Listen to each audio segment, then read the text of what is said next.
If you've ever felt lost navigating sprawling Confluence spaces, today's tutorial is just for you. In the next few minutes, I'll show you exactly how to visualize your page tree in Confluence, making your content structure instantly clearer for you and your whole team.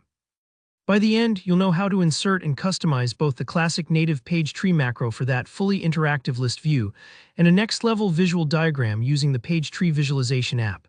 Let's dive right in. First up, the native page tree macro. This is a powerful built-in tool that lets you automatically display a dynamic, hierarchical list of your Confluence pages, so you don't have to manually rebuild your navigation menus. To get started, open your Confluence page in edit mode. On the cloud version, simply type /content tree, that's content tree, and on data center, it's pagatree. Just pop that command in wherever you want the tree to appear. Don't worry if you haven't used macros before, Confluence will walk you through placing it, and you'll instantly see a list view of your pages organized neatly. Now let's configure it. One of the first options is the root page. Here you can choose where your tree actually begins. For example, if you want only a specific project's documentation to show, set its homepage as your root. If you leave it blank, the macro will show the page hierarchy for the entire space. This flexibility is great for focusing users and avoiding overwhelm, especially in large Confluence environments. Next, the sort by option. You might want your pages sorted alphabetically by title, by creation date to show the latest pages first, or by last modified date to bubble up the freshest content. This tiny tweak means users immediately see the most relevant or newest information, which makes a big difference in a busy space. You can also choose to display a search box at the top of your page tree. Turning this on is super helpful if you expect users to dive deep for particular topics, or if your tree is especially dense.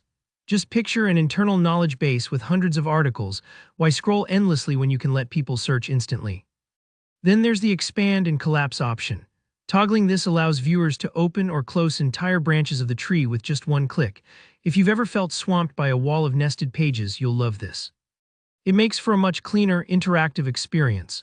But what if you want something a little more visually engaging than a text list? That's where the page tree visualization app comes in. Instead of a simple list, this app takes your page hierarchy and turns it into a live diagram, think flowchart style, where each page is a clickable cell. It's perfect for onboarding docs, process maps, or visually mapping out complex projects. Here, how you can fine-tune your diagram. The depth setting lets you specify how many levels deep you want your visual tree to go. For example, showing only 3 levels can keep navigation smooth and focused, especially if you have deep structures. Customization doesn't end there. With colors, you can use pre-made themes or your own branded palette to distinguish between topics or page tiers. Say you have technical pages in blue, process guides in green, and archived content in gray. Colors make it instantly obvious what you're looking at. Shape options let you choose between neat rectangles or chevron shapes, depending on whether you want a standard tree or a more process-driven flow. And importantly, every cell in your visualization is interactive, a live link directly into the right Confluence page. That means no matter how complex your structure gets, users are only one click away from the page they need.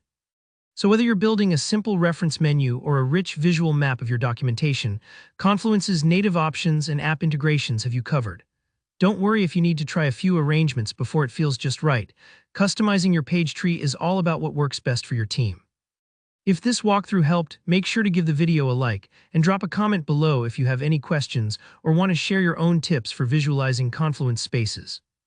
And if you want more helpful tutorials just like this, remember to subscribe. Thanks so much for watching and happy organizing.